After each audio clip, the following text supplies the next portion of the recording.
Hlási sa mobilný servis, pekný deň na cesty želá Hyundai. Na D1 pri výjazde Trenčín hlásite čierne SUV, vodička počas jazdy SMS-kuje s manželom o vianočnej výzdobe. Manžel jej posiela fotky vianočných gúľ a nerozumie, prečo manželka nemá rada fialovú farbu. Navrhuje jej pridať k výzdobe aj fialových jelenčekov, s čím manželka nesúhlasí.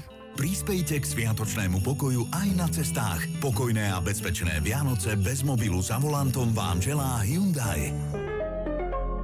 Hlási sa mobilný servis, pekný deň na cesty želá Hyundai. Telefonovanie počas jazdy v červenom crossoveri hlásite za zvolenom. Dôchodca presvieča manželku, aby nepridávala do vianočného šalátu majonézu. Navrhuje tiež kapra nevyprážať, ale piecť. Manželka na jeho podnety nereaguje a pýta sa, akú farbu ponožiek chce pod stromček. Zvýšte na tomto úseku opatrnosť. Prispejte k sviatočnému pokoju aj na cestách. Pokojné a bezpečné Vianoce bez mobilu za volantom vám želá Hyundai. A odkazy, ktoré potrebujete odovzdať niekomu za volantom, posielame cez Express. Peťo najprv chcel svojej žene odkázať, aby nezabudla podať lotériu po ceste z roboty, ale potom, že... Miláčik, už ho nepodávaj, dojdi domov na Granatýr. Ideš na nákup z Trebišova do Košíc, karta ostala doma, tá sa vráť.